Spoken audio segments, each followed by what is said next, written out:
Meron pala tayong sigarilyas na buhay na dalawa. Yun, binigyan ko siya ng ganito. Ganyan, oh. Ito yung sigarilyas po.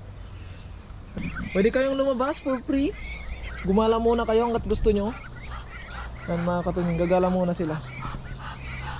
LD off naman natin. Choo! Dalawa. Akin na to. Mangitog ulit kayo. Agawi dun, taada papanak. Agawi dun, ada papanak. Agawi dun, ada papanak. Oh, saan ka pupunta? Dito na, uy. Agawi dun, ada papanak. Agawi dun, ada papanak.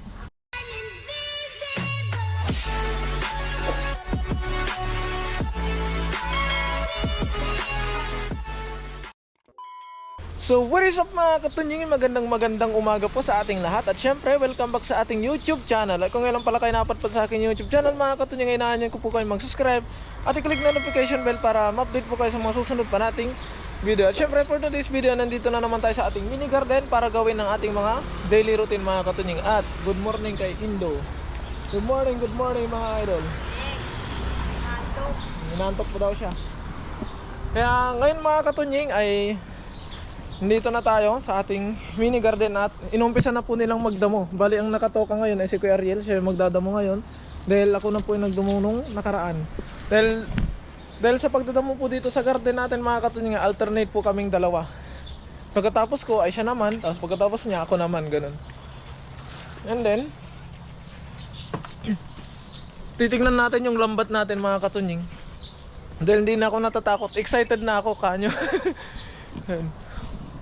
Okay naman yung lambat natin, papunta doon. Mamaya biglang may nakapulupot na naman dito. Grabe ang putik ng ano. So far wala naman. Okay naman lahat. Ano siya mga katingin? Itlog, walang itlog.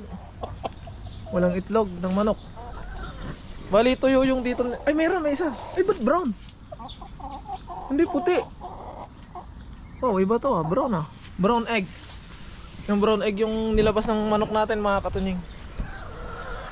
Dahil lakas ng ulan kahapon mga katunying, maghapon hanggang gabi hindi tayo nagagawa ng sisig. Kaya ngayon pa lang tayo gagawa ng sisig at magbibigay din tayo ng pagkain dito sa ating mga alaga dito. At syempre mga katunying, ito na yung update dito sa ating ginawang project para sa ating mga pananim. Ayun mga katunying, kung makikita nyo ay basa pa rin siya. Ayan, may tubig, pero yung dito sa ating nakabox ay wala na po, natuyo na po siya. Dahil nadidrain po kaagad yung tubig niya mga katunying. Dito yung kagandahan ng nakabox yung ating mga pananim. Dahil hindi siya, dahil kung dinirekta natin sa ano to mga katunying, dito sa lupa, sigurado ay baha na naman. At ito naman yung sa ating nagawang ano, okay naman na siya. Good. At meron palang nabuhay mga katunying na ang tawag dito yung sigarilyas. Meron pala tayong sigarilyas na buhay na dalawa. Yun, binigyan ko siya ng ganito. Ganyan, oh. Ito yung sigarilyas po. Nilagyan ko na lang siya ng stick dahil dalawa lang yung nabuhay. Nawala na ako ng pag-asa dyan, ang kala ko wala na. Meron pa pala. Kaya ayun.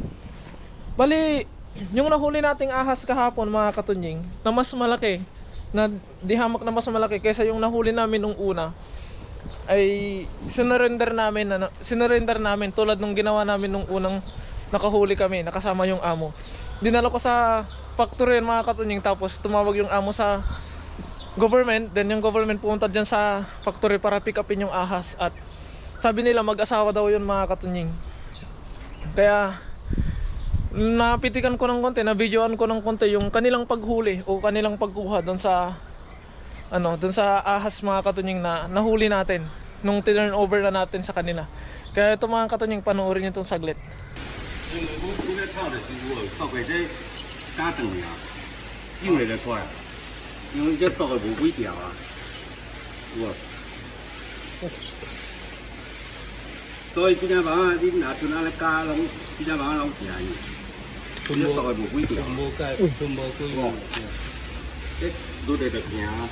I can I'm not sure if I can do it like this. 哦，这个要它肥的，他是不敢这样子。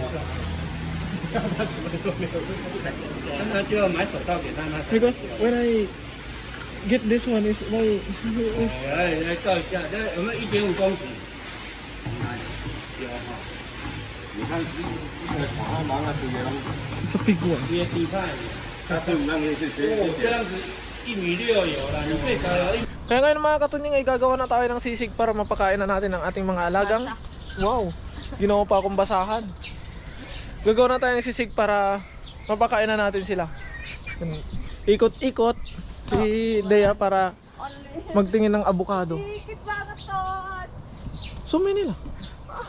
Here, ala. Ya ini yang oli here. Ini nggak ada. Oh. Ano? Aduh di meeting ada. Nanti kamu buat itu. Oh my god. Huli. Huli, muntik madulas. Yung egg, chicken egg, now brown, no white. Lah kok? Brown. Look, one. They're brown. Gimana nggak kelihatan? Itu nggak batu. No, egg brown. Sedikit loh Tan, here nggak ada. It's okay, you because this one for only for you. Oh my god. Only for you, but if already and you make Ya toh, toh. wow, 10. Huh? Paperware. Grand Market. I want this one. Hindi, sa may lamok. Hah? Sleep. So yung mga katungi, habang gagawa pala tayo ng sisig ay papakawalan natin sila. Ayan. Dahil day off natin.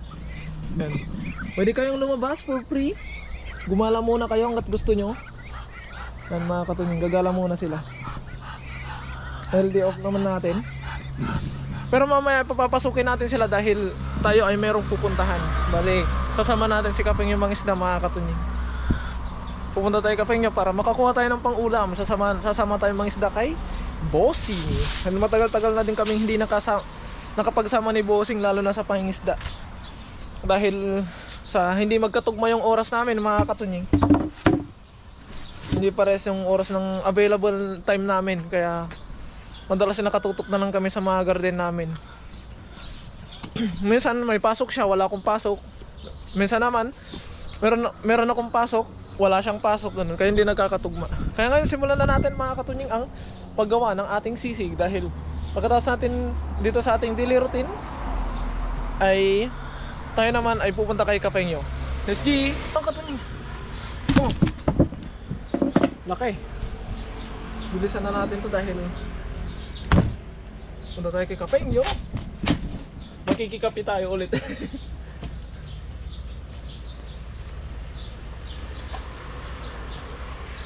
Well, hindi naman natin gagawin yan lahat mga katunying.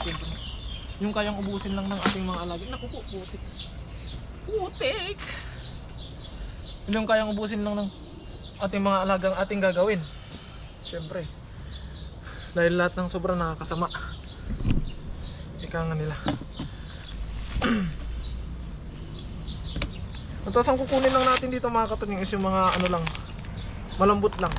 Para hindi sila mahirapang kainin at the same time hindi tayo mahirapang maghiwa.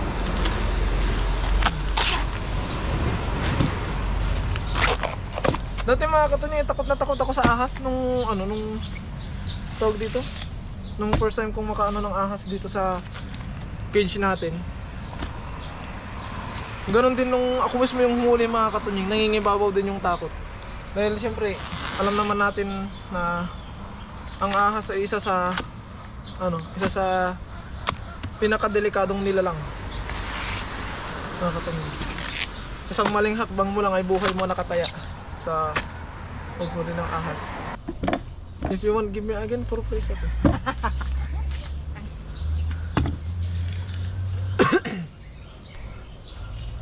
Kaya syempre mga katunying, at hindi ako sanay sa paghuli ng ahas. Alam naman natin na ang ahas ay delikado. Isang maling galaw lang, isang maling isang maling pagkakamali lang. Isang pagkakamali lang mga katunying, talagang malalagay sa peligro ang buhay mo. Pero bago ko naman gawin yan mga katunying, nung sinorender namin yung isang ahas, yung unang nahuli, ay tinuruan naman ako kung paano yung pag ano namin, paano yung tamang, kung paano yung gagawin ko kapag naka-encounter ulit ako ng ganong senaryo. Kung paano ko siya, binigyan din naman ako ng gagamitin mga katunying ng pang-ipit, tapos yung paglalagyan, tapos kung paano ko siya ilalagay, gano'n. Yun nga lang mga katunying, syempre, dahil first time kong gawin yun, nandun pa rin yung kaba na hindi ko maalis yung kaba sa akin habang ginagawa ko yun. At iniisip ko na anumang oras once na yung lock nung pang-ipit ay natanggal, wala ko ibang gagawin kundi tatakbo. Dahil kulang ako sa lakas ng loob pagdating sa ahas mga katunying. Sabi ko nga, iharap na sa akin lahat ng klase ng hayop, wag lang ang ahas. Pero sa ngayon mga katunying ay parang nung time kasi na yun, parang ayaw kong gawin. Pero sabi ko sa sarili ko, kung matatakot ako ngayon, palagi na lang ba ako matatakot? Kaya tinry ko mga katunying kahit na medyo takot pa rin ako. Pero sa ngayon mga katunying, sabi ko ay kapag pag nakahuli ulit yung lambat natin ay hindi na ako matatakot. Dahil alam ko naman na kaya natin. Basta lagi lang tayo mag-iingat mga katunying. Binigyan ulit tayo ng lambat dahil nasira yung lambat na isa. Dahil pinutol ko na pinutol ko na yung lambat. Binigyan ulit tayo ng dalawa pa. Bali nung nakarang dalawa yung dala namin, tapos kinabit namin yung isa, nasira. Tapos kinabit ko na naman yung isa. Ngayon binigyan ulit tayo ng dalawa. Pero bali meron pang dalawang reserba mga katunying.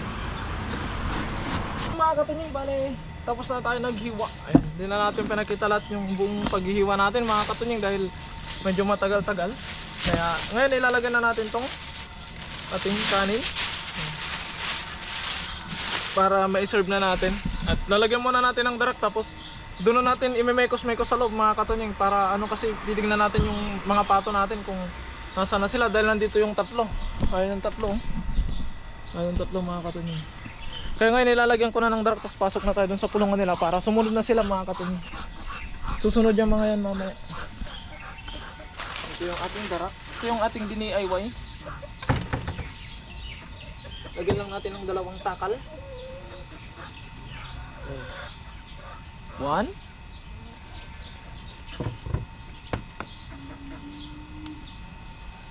yup 2. Okay na yan mga katunying. Sarado ulit natin. Yun. Kaya tara na mga katunying, punta na tayo dun sa loob ng kanilang kulungan. Tara na mga guys. Dito na. Yo. Uy. Bahala ka dyan, di kayo makakain. Dito na yung iba. Pumasok na pala yung iba eh. Ngayon maputik na naman sa kanilang kulungan. Ano itong parang basag dito? Wala na itlog nila. Ano to? Uy, 4. Kukunin na natin yung mga katunying, itong 4 na to. Kukunin na natin. Ba't maraming puti-puti dito? Ano to? Sako? Sako ba to? Mamaya ahas na naman. May isang itlog doon mga katunying sa sa loob ng kulungan natin ng manok. At brown egg siya mga katunying. Grabe maputik. Normal lang naman yan kapag katag-ulan mga katunying. Dahil syempre pato to eh. Mag-ingat lang tayo para hindi tayo mabaldag. Tapon natin to. Oh. Ito namang swimming pool nila mga katunying, kapag medyo malalim na siya ay kusa na siyang lumalabas. Kusa nang lumalabas yung tubig niya. Ayun, papasok na yung mga pato natin. Paganda dito sa ating mga alagang pato ay hindi na sila pabebe kapag papapasukin na sila. Di tulad ng mga maliliit pa sila mga katunying na pagkakahirap nilang papasukin sa kulungan, pero ngayon sila na mismo yung magpupusa. Gata lang natin itong kanilang mga kainan at inuman.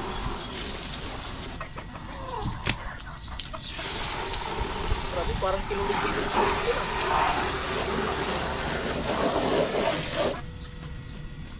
Hugasan din natin yung sama na.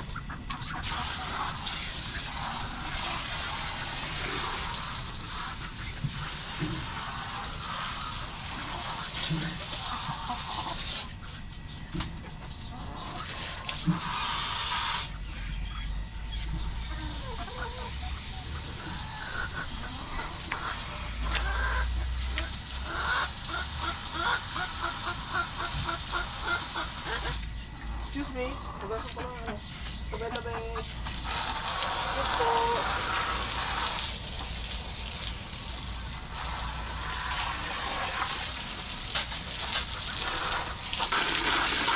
Yun. Wala pa. Sabi pa. Titimplahin ko muna ha.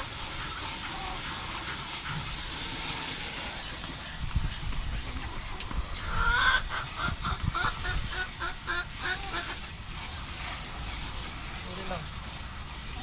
Gutom ka na? Titimplahin ko lang para hayahay ba? No.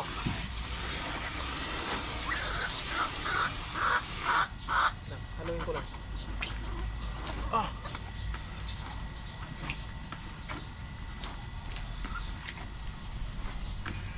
Oh, saglit lang. Nangangalabit na naman siya mga katulad. Kapir. Kapir tayo. Yun. Give me one. Give me one. Yun. Diba? Hindi siya give me five mga katulad kasi isang tuka lang yung gagawin niya eh. Give me one. Oh. Very good, very good. Give me one. Oh, di ba? Give me one. Lang, saglit lang. Kunti na lang, kunti na lang. Ay ko, daliri ko yan. Papasok natin yung barak. Ito na isa. 2, 4, 5. Ay, tatlo. Isa. Ayun, dalawa. Isa pa. Ayun. Photo sa'yo, pumasok na kayo dito at kain na. Well, may pupunta natin si Boss. Pupunta ko si Boss.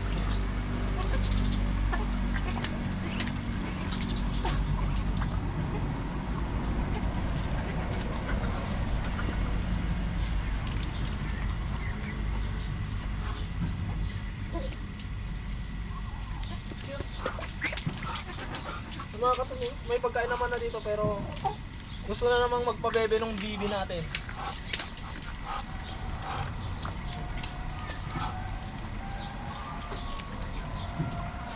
Gusto na sinusubuan.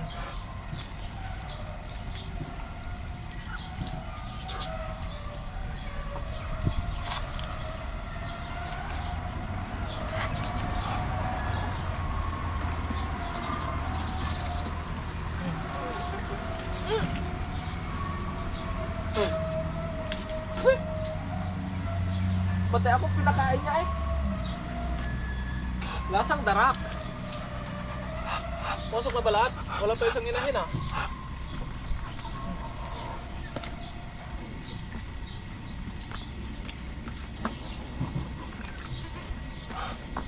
Huwag mo ibibisik ha?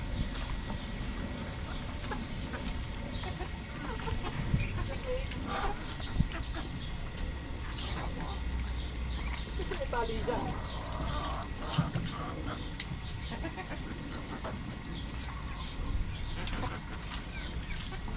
Hugasan na natin itong ginamit natin. Oh!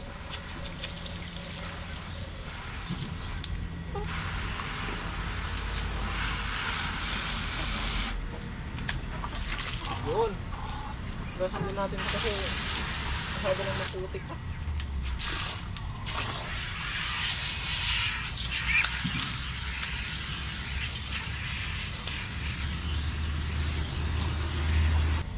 Kaya mga katunyo, tapos na tayo sa ating daily routine. Ngayon na may pupunta natin si Bossing. Pero bago natin pupunta si Bossing ay mag-harvest muna tayo ng egg. Let's go! Bago pa harvestin ng ahas. Huwag nang lalabas. O, saan ka pupunta? Doon na. Huwag nang lalabas dito. Kinakain na doon. Ay, kukunin ko pa pala yung brown egg. Sayang. Kunin pa natin yung brown egg doon. Laman tiyan din yun.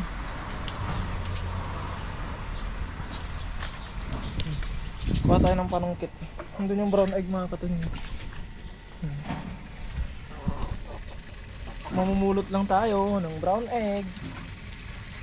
Mini brown egg. Ba't brown kaya ito ngayon? Puti naman to dati. Pag mababasag. Ayan, dahil malayo-layo siya mga katunying, kailangan natin sungkitin. Kasi yung nakolekta natin na itlog mga katunying ay pinaghatian namin ni Dea. Kunin natin ang brown egg. Ayan. Brown egg kaliit. Kaya ngayon mga katunying ay mag-harvest tayo ng itlog ng patong. Tabi-tabi po. May tiraan.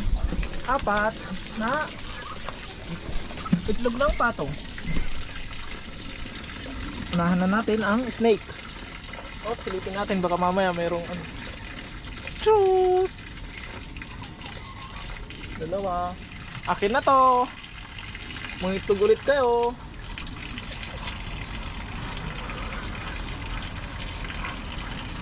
Hindi hamak na malaki talaga yung itlog ng pato mga katin. O, diba? Meron na tayong ulam. Bale, hindi pa natin ito iluluto dahil gagawin ulit natin itong itlog maalat or salted egg. Salted egg pala, hindi pala salty egg. Pero pares lang din naman yung may salt ah. Ay mga katunying, ang ating na-harvest ngayong araw. Gulay, walang gulay dahil pag-ulan at walang gulay. Hintayin natin na magkapag-grass cutter si Kyril bago tayo magtrabaho dito sa garden mga katunying. May nagdadamo naman siya. Ngayon papakainin muna natin yung ating mga alaga dito sa labas. Katunying, papapasukin ko na tong dalawang inahin. Hey, agaway dan. Hanggan. Agaway dan, taada papanak. Agaway dun, ada papanak. Agaway dun, ada papan. Oh, saan ka pupunta? Dito na, uy. Agaway dun, ada papanak. Agaway dun, ada papanak. Ilan sila? 2, 4, 6, 8. Goods. Okay. Sarado na natin yung pinto. Tapos papakainin na natin yung ating mga alaga dito. Yung tubig, may tubig pa. Oh, pagka ay pids. Oh. Bahagi ng pids mga katunying, sayang. Yung unay natin pakain. Ay! Buo!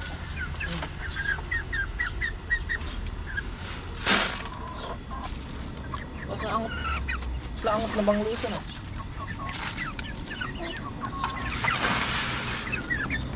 Yun. Okay ka lang ba yan? Boy. Uy, tayo. Kala ko nangihina na eh. Tinula ka na naman sana.